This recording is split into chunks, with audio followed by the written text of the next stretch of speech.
Welcome to the first podcast shot entirely in VR. This is Elevated Studios.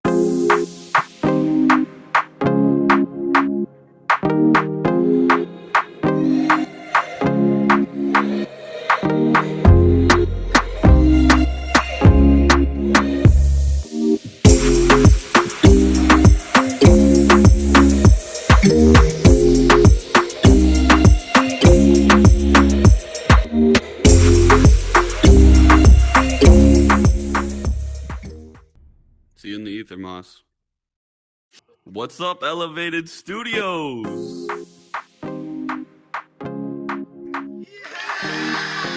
After game, guys, we got a good one for you coming up.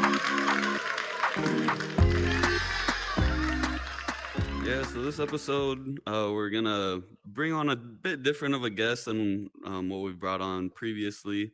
We chose a guest that's going to really tie into our future guests just based off of potential investment opportunities and just whether it be an NFT, whether it be a crypto coin, just moving forward.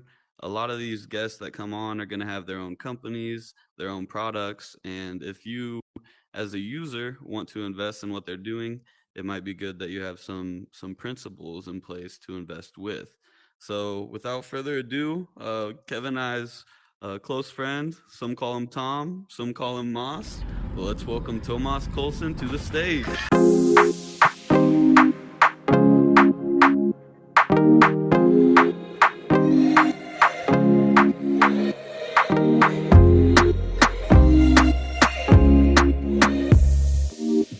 It's a big There intro. we go.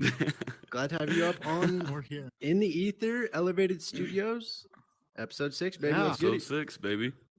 This is if you will, losing my VR virginity. This is nuts. I mean, I come from a reality standpoint where you guys talk about this VR, and personally myself, I'm not accustomed to this. So came in yesterday and immediately was just like, whoa, just like shell shocked about everything that was going on. We were adventured a little bit yesterday, showed me around, but all good things so far, man. So jumping into this on your Yep. first time, coming from a stocks background, coming from an investing background, looking at this and what you know from the metaverse and things like that. And I know you've dabbled in NFTs a little bit, can you see the progression steps? So what do you think comes next after seeing something like this with Facebook and NFTs? So this is like, I was like thinking about this like actually pretty seriously. Is we are so early, like especially you guys are so early into this step, which is phenomenal, is what you want. Even from just a job standpoint, the ideas that a person can come up with and market themselves, advertise, even just running stuff through the meta, this is like revolutionary in my opinion. Especially with the new age that's coming around. I know that there's some, like, if you will, 40 to 50-year-olds that are like catching the whiff of this, but if we as a generation like now can continue to build on this, I think that this is just the beginning. Yeah, I mean, you've seen it a little bit. So Decentraland is one of the realms that Kevin and I first kind of dabbled in, and they have a casino in there where like you and I could go play poker hand, blackjack, and they recently, I think in the past month or two, like literally put out job applications to just come be like a worker in the casino.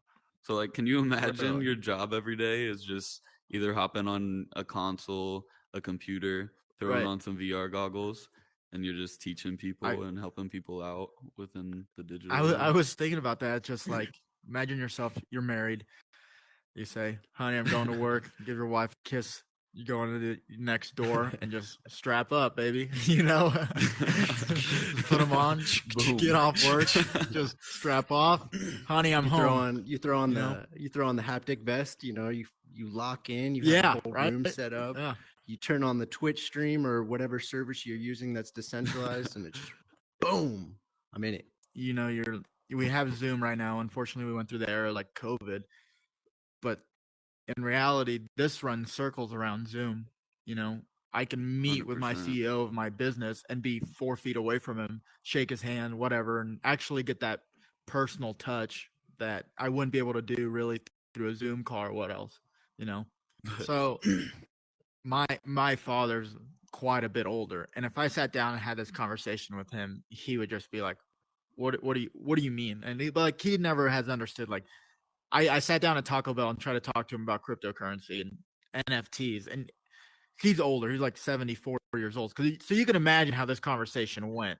And he even pulled out the like, why can't I screenshot this or whatnot? You know, it's a new era. It definitely is. Going back to you a little bit, we got the bull snorting over there on the table. That's right, baby. We're bullish on you. We're bullish on what you've Appreciate done. that. But if you want to dive into a little bit about your background and just why we brought you on as a guest, just to give the listeners a little bit more insight. Yeah. I guess really started out I was born in Argentina, which, you know, is pretty not great country. I think it used to be like 17 pesos is $1, but now it's about 10 times as much as that. So obviously the government is struggling there for financial reasons, but moved into Texas and then went up to Maryville High School, which is up in Missouri, where I Go met Spoofs. Caden, first person I met. Didn't really know what I wanted to do with my life, as most high schoolers, right? Caden actually introduced me into the stock market world. I think it was kind of funny. He was just pulling out numbers on his MacBook, and he said, "Hey, if this gets below like 91, holler at me." And then he went into the cafeteria lunch line, and I was just sitting there. I was like, Caden. I don't even think anything bad happened, but immediately it was just like, this is cool, you know. And obviously, I wasn't very good at what I did. Then got introduced into option trading, which is a little bit different than stocks. Really pursuit of passion in that. Basically, just you're saying that a stock gets to a certain price by a certain date. Took many years of failure, 3 or 4 years of failure. Went and played a college sport, got cut from that college sport, wasn't good enough to play. Then kind of just pursued that. It still didn't know what I wanted to do. Heck, I graduated with a physics degree at Northwest Missouri State, and I'll never use that degree. Just imagine telling that to your parents that you go to college and never used your degree. Now I just created my own, right? I met Kev in college, Michaela, Garrett, Monty, all these guys. But yeah, I mean, like I worked as a dishwasher at a local Greek restaurant with Papu. Yep, I wouldn't have got started there. I think Kev started there, Caden started there, all these guys started there that I know. They drug me along, and that kind of, yeah, that kind of funded the good old trading account until I, you know, created a system where I became very good. Then I usually now all I do is I teach people how to trade. I still do my own trading, but I love what I do now. Yeah. And so like just to kind of tie it all together, so like your background's with the stock market. Now, Right. currently just going through the Twitter feed, like some stock people are very anti-crypto, like bash it to death. You have some crypto guys that are just like, why would you ever trade a stock or an option? And I've noticed you and some others that I don't know, felt out the space. I mean, Gary Vee's always like, do your homework first. And I feel like you kind of just soaked info from Kevin and I for a good minute before you dove in. But like in my opinion, like we thought you'd be a great guest just because you're still having an account to manage.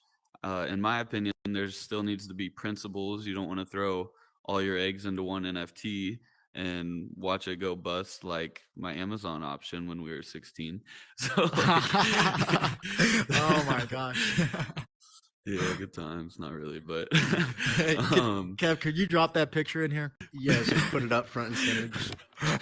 If got we were my- workrooms, It's I a could meme. throw it up on Sell that as an NFT. on the Yeah, board. bro. Exactly.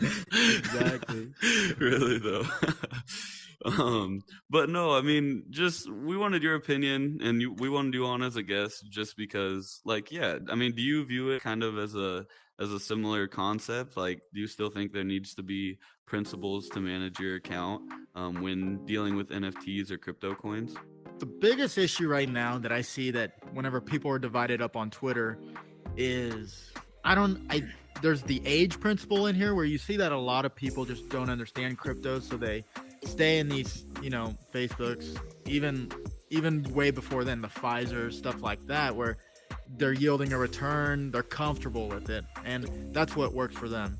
um, Crypto is a whole new world where you're essentially bringing in new risk. It's still new. It's basically like a new drug, almost, if you will. Don't really know the long-term effects of it as we would like a stock that's over 100 years old. What I like to do on Twitter is I like to connect these people, is saying we're all here for the same reason. Okay, no one's here really to bash somebody else because they're believing that crypto is stronger than stocks.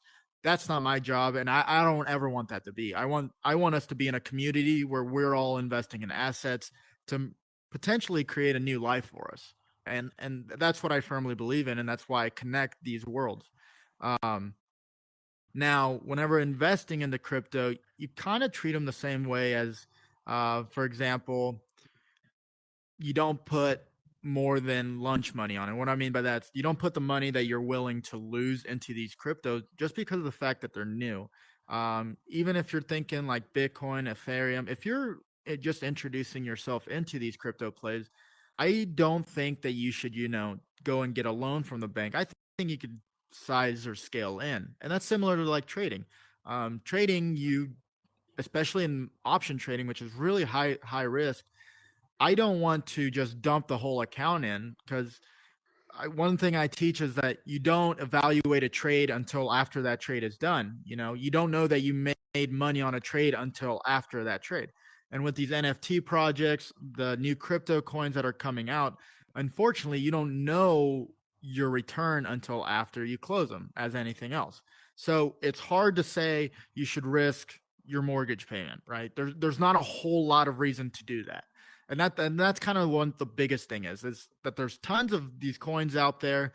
Whenever, like Shiba Inu or Dogecoin were all running, we were just looking at like, okay, what's next, but we weren't like, all right, let's dump the account in. That's the biggest most important thing. Another thing is understand like who you're following.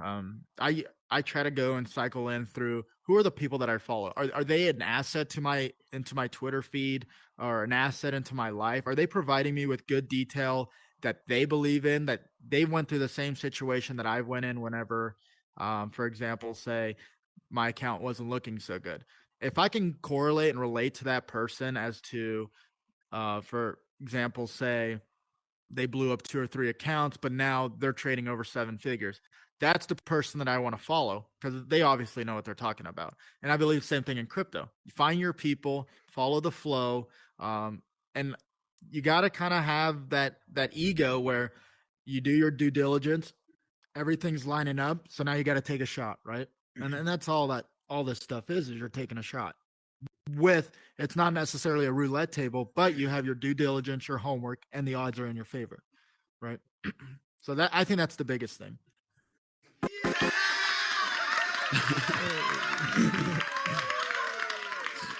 I kind of want to take that question just one step further, if we can, real quick. I thought you brought up a great point. I mean, like, one of the principles that I try to live by is success leaves clues, to where it doesn't matter whether it's business, investments, your health. Like agreed 100%. You got to follow the people that have done it successfully.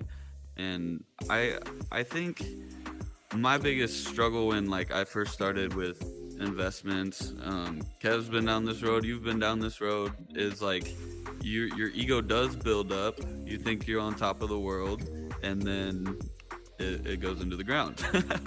Right. Been through that a few times. Exactly. Like, look at today. I mean, Bitcoin dropped 20% out of the blue. Everything's been rocking. Everything's been on point.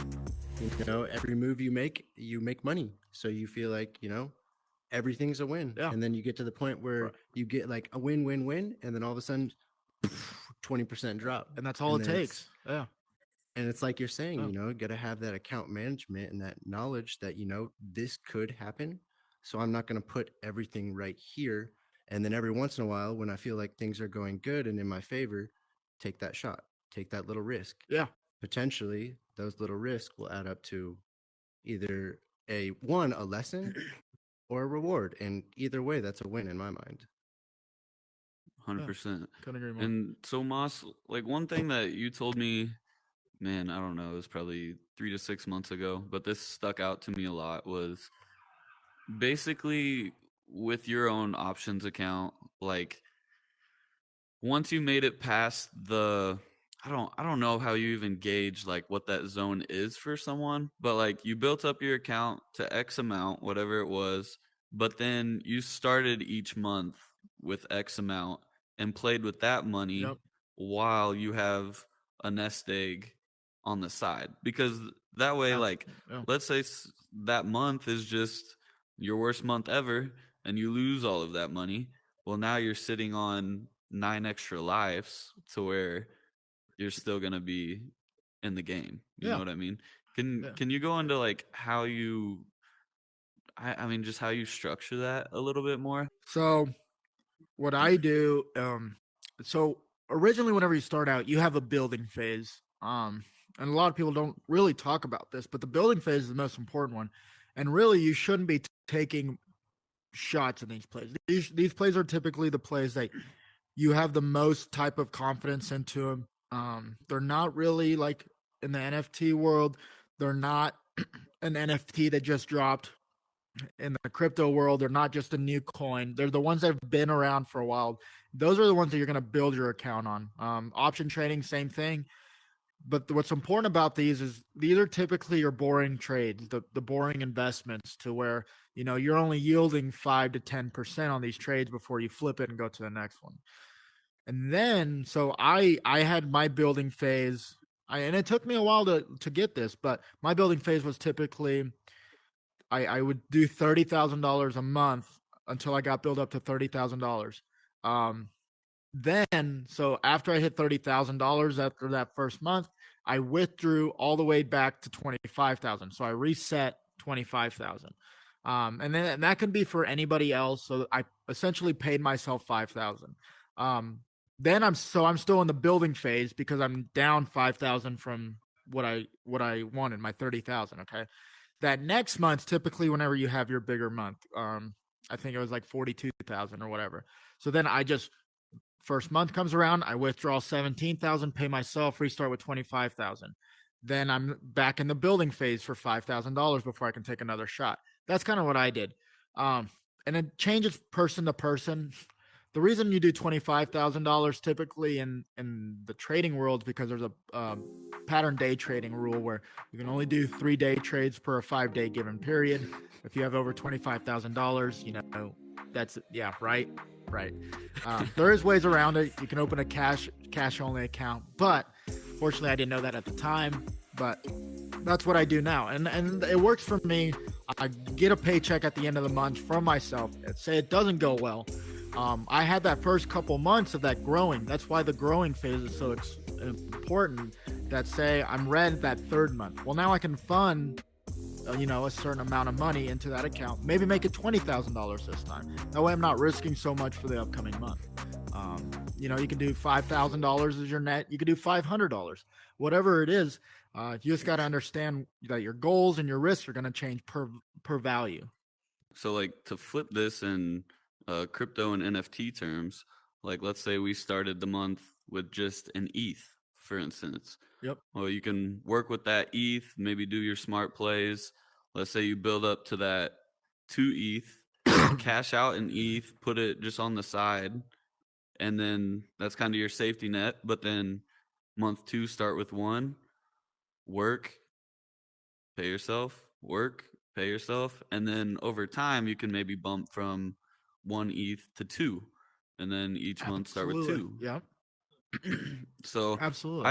that really opened my eyes when you ran that by me. I was just like, wow, because then because that's always the point I got to. It was like, man, I'd start with, it doesn't matter if it was like 2 or 10,000. Like I had that account when we were like 17, 18, when Bitcoin did its first run.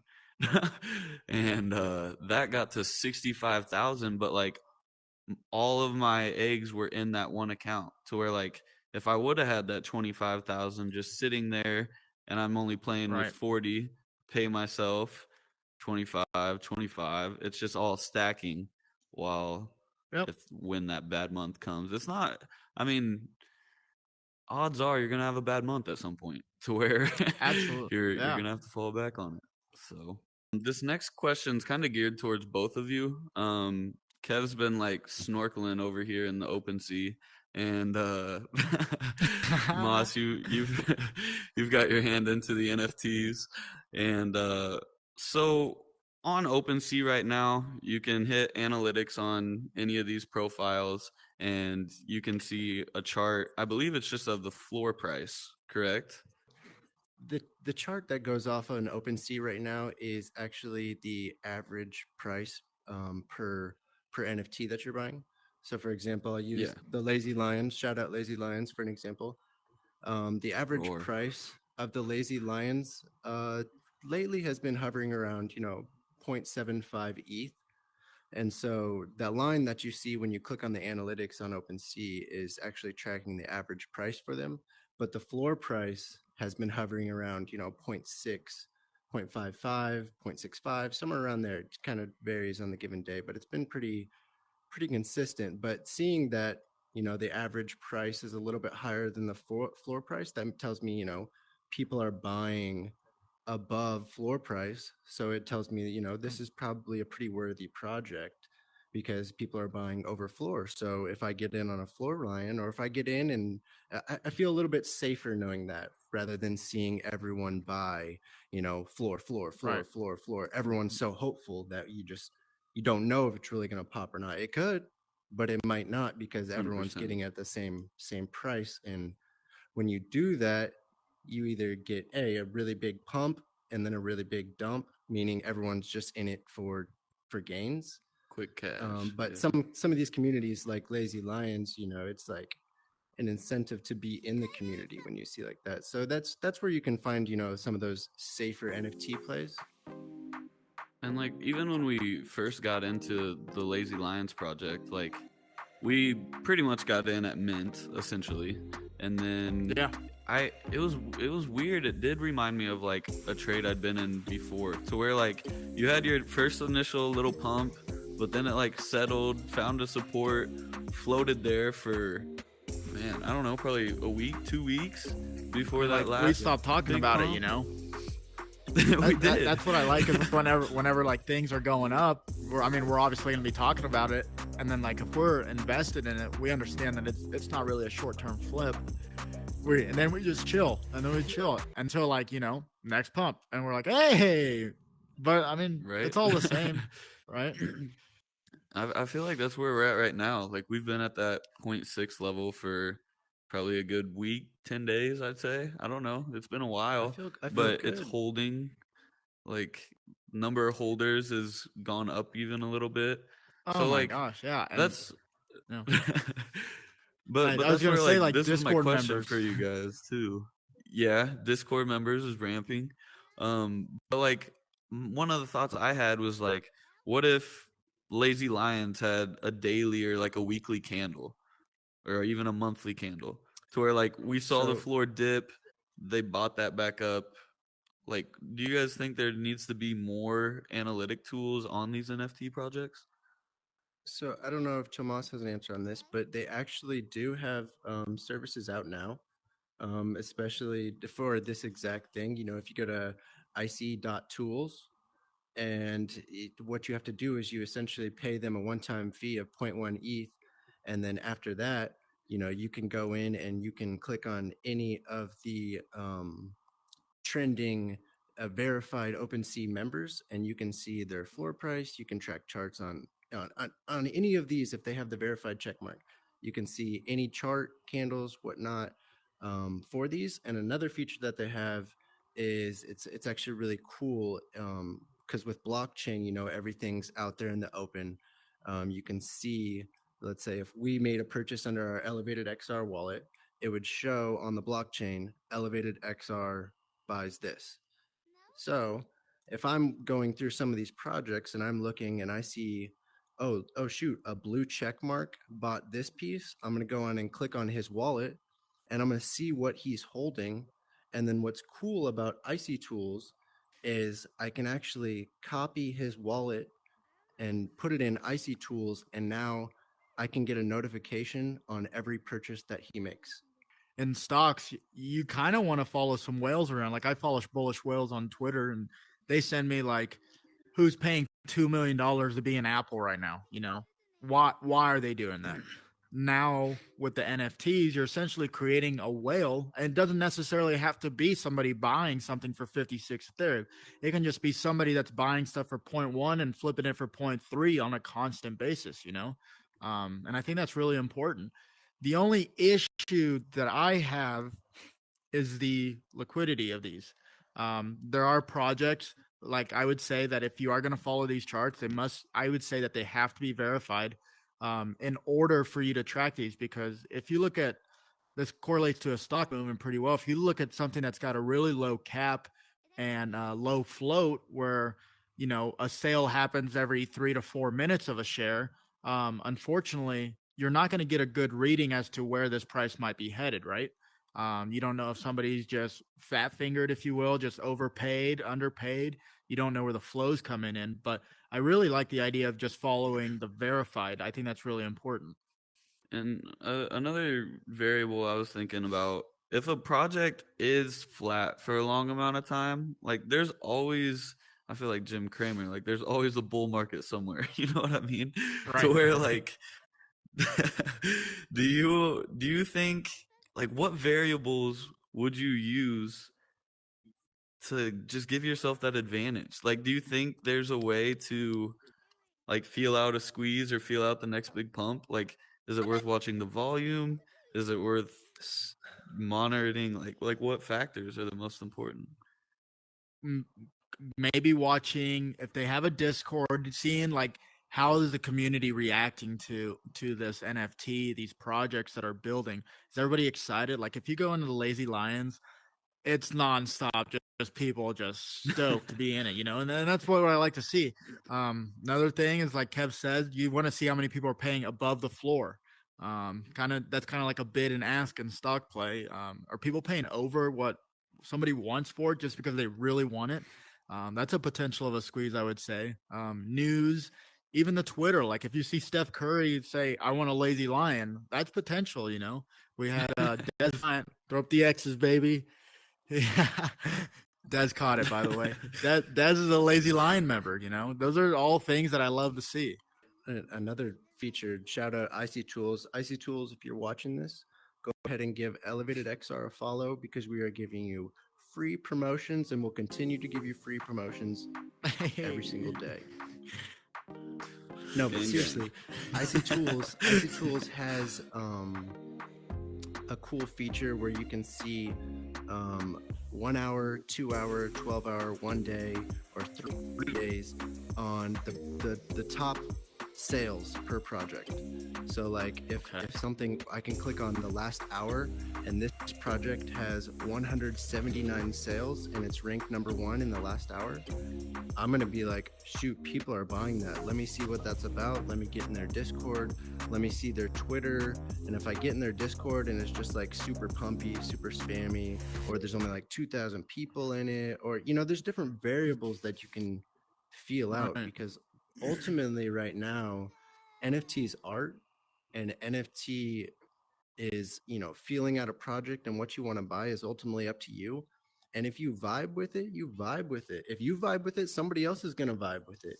So then it's a reason for you to buy it. It's not necessarily a space where at the end of the day, everyone's in here. Yeah, I'm trying to make money for sure. I'm in here trying to make money. But Right. some people might like the perks that come with holding a certain NFT. Like some people get attached to their lazy lion and be like, you know what, that's me, man. I like the rewards that I get from it. I like the community. I'm not looking to sell. I'm looking to hang out and be a lion and get invited to these lion parties and yeah, it's a cool vibe, the whole space. I love it. Yes, and so this kind of all ties into the next point I wanted to bring up with you as well. And it goes back to Discord, it goes back to community, and just a little bit more background on you. Like, yes, you ran up a successful investment account, but you also created a community from nothing, and now you're up to what I think like 250 members. Yeah, yeah, and it's definitely a team atmosphere.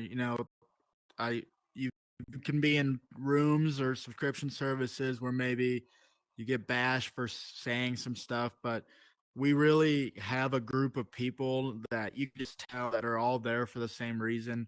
They're not there to show anybody up. They're all there because unfortunately sometimes like I can't say I'm perfect. I do mess up on some trades, but there's people there that I can talk through about, hey, this is what I saw, this is what they saw, this is what maybe we should do next time. And that's really what it's all about. I think is understanding that if I can help 10 people change their lives, and those 10 people can help change 10 other people's lives, you understand the exponential factor that it not just in trading but in life. Just being kind to people. Being charity work is what I call it. Is just saying, hey, this is what you should do, and it works for you. Great, share it to somebody else. I'm not going to be the type of person that says, this is my thing. Don't share this with anyone else, because I want to see everyone succeed just as bad as I want to succeed. And I think people in the room really understand that, every one of them.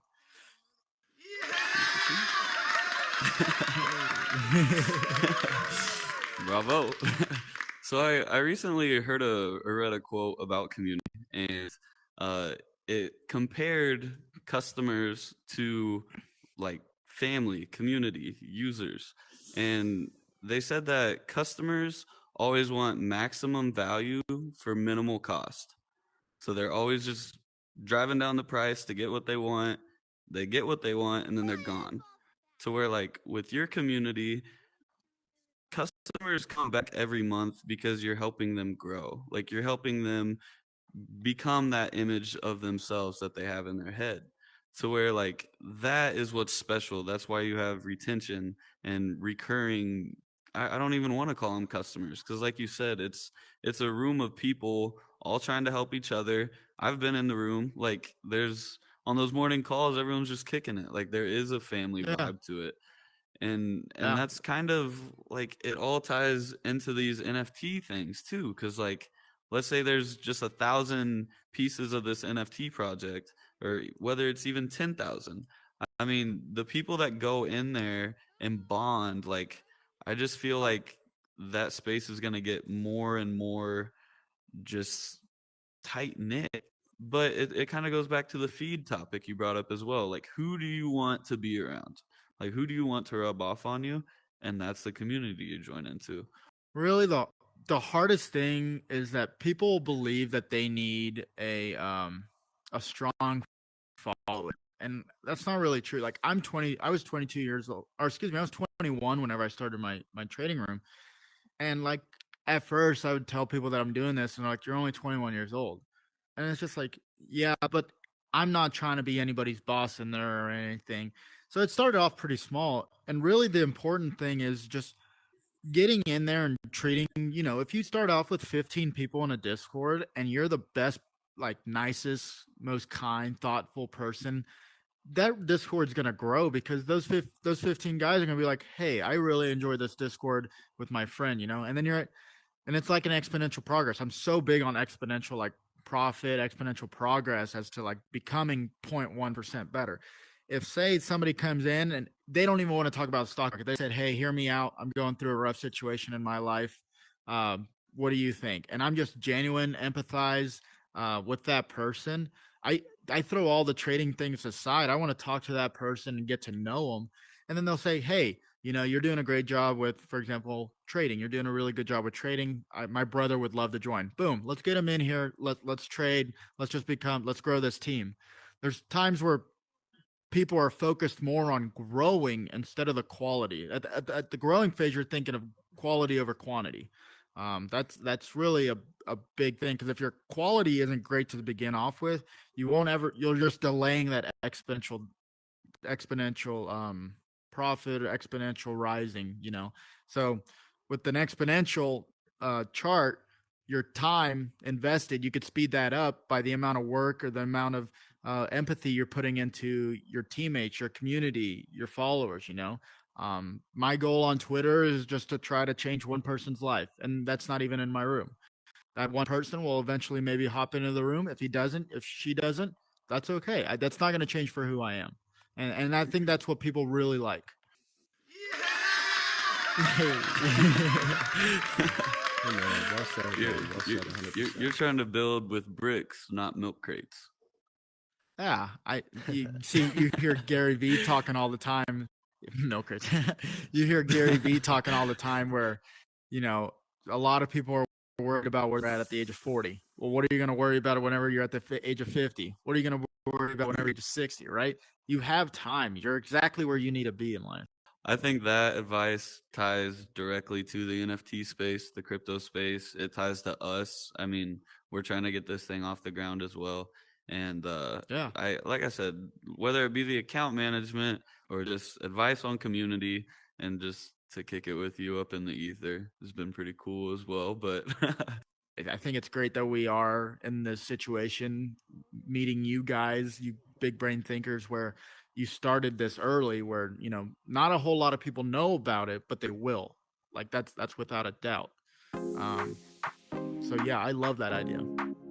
yeah, So I 100%. appreciate you coming out.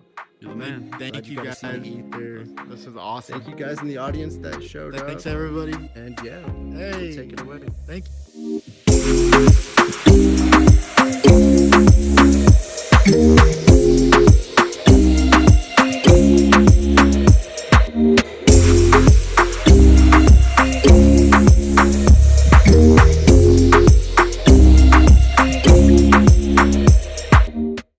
Hey guys, thanks for watching. Please give us a follow, subscribe, or tip on our socials at ElevatedXR. Thanks, and see you next time.